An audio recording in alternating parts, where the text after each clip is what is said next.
Let's go across to our guests. We have Manish Bariyar, political analyst, joining us on the broadcast. We have Sheikh Amir, Congress leader as well, and Khaliqur Rahman, political analyst. Thank you very much for joining us. Good evening to all of you. Let me first go across to Sheikh Amir. Sheikh Amir, BJP says this is an anti-Hindu budget. And in fact, the Congress party is taking cue from Rahul Gandhi said, everything is as per jitni abadi, utna haq.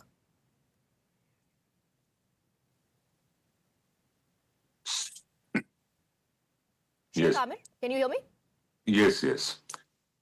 So this is, again, they always come up with this nonsense things like halal budget. When BJP says sabka saath, sabka vikas and sabka vishwas. So this budget is an inclusive budget.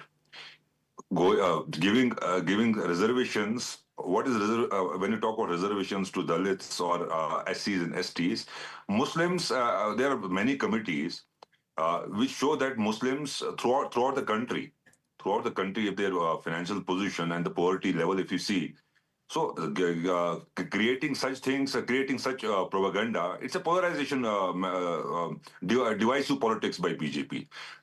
Talking about Muslim, does that mean Congress is going anti-Hindu? How? I don't know how they can say that when you talk of inclusive development. Inclusive development is Muslims, Hindus, Sikhs, Christians, everybody is included in that. But when BJP says Sabka Vishwas, they don't practice it actually. They only say it. What about Kumbh Mela? How many crores of rupees were spent in Kumbh Mela? So Sheikh Amir, when you say that you are giving quota and you are including the SCs and STs and the backward class, does it not cover up the Muslims?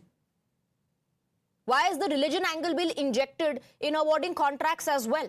Shouldn't that be happening on merit, one would ask? Why are you bringing in religion? It is on merit. Why are you talking about religion? You don't respond when I say crores of rupees were spent on Kumbh Mela. What was the logic behind that? Were Muslims going to Kumbh Mela? No. But you will say that a lot of revenue was generated out of it. That's not the point. Point is that when we talk of inclusive development in minorities as well. So if it is inclusive development, why self-defense training to 25,000 girl students only for institutes that are run by Directorate of Minorities? There are other pointers as well. Career guidance and training for competitive exams only in minority post-matric hostels. Why? What about others? What about other girls? What about the other youth?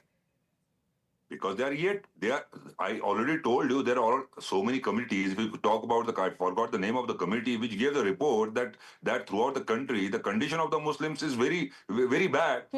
So if a Congress-ruled state is doing something good, I don't understand what is the problem. The problem is that you are creating a division, that this is discrimination.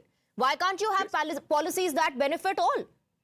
Why do you have to discriminate? Going on. Did you forget when a girl wearing hijab, she was chased. She was chased in Karnataka only. And every day we hear what is happening. One second, when crime happens or when these incidents are reported, will you also talk about the number of Hindu girls who've had to face harassment or against whom crimes have been committed? My concern is not about Hindu girls or Muslim girls. Then why are you bringing in the issue of a girl wearing hijab and being chased? You yourself are bringing up that issue. It is happening. Let me bring in Radhika Kheda as well. Radhika Kheda, Congress says, and Sheikh Amir backs that. He says, we have brought in an inclusive budget. BJP has a problem. BJP feels that this is, what was the term that your party used? Halal budget. How is it? How is it anti-Hindu? See, when you are only working for one particular section of the society, there is no sabka saath, sabka vikas. Our party on the national level and in our states always has been working for sabka saath, sabka vikas. We do not bring out schemes or anything which is only for one particular section of the society, because that is the only section that is voting for them.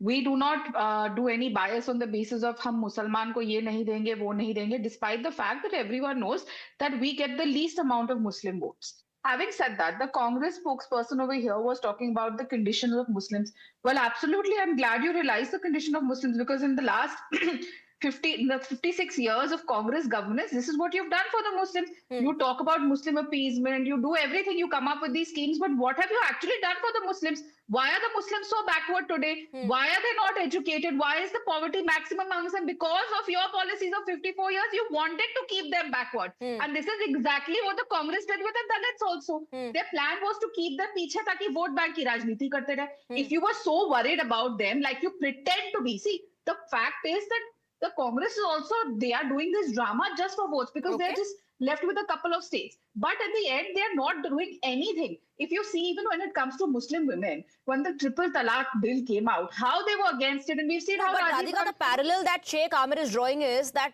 crores were spent for Mahakumbh. Oh, interestingly, see the Karnataka government or the Tamil Nadu alliance government, or for that matter, Mr. Priyank Kharge, who's the son of the national president of the Congress, he is absolutely anti-Sanatan. He has said that Sanatan is like dengue, Sanatan is like AIDS, and that Sanatan should be eradicated. That is the actual line of the Congress party, and they stayed away from Kumbh. Now he said, sir, please don't interrupt in between. Okay, 1 second. I did not interrupt you. Allow her to finish. He said Allow her to finish, I'll come to you.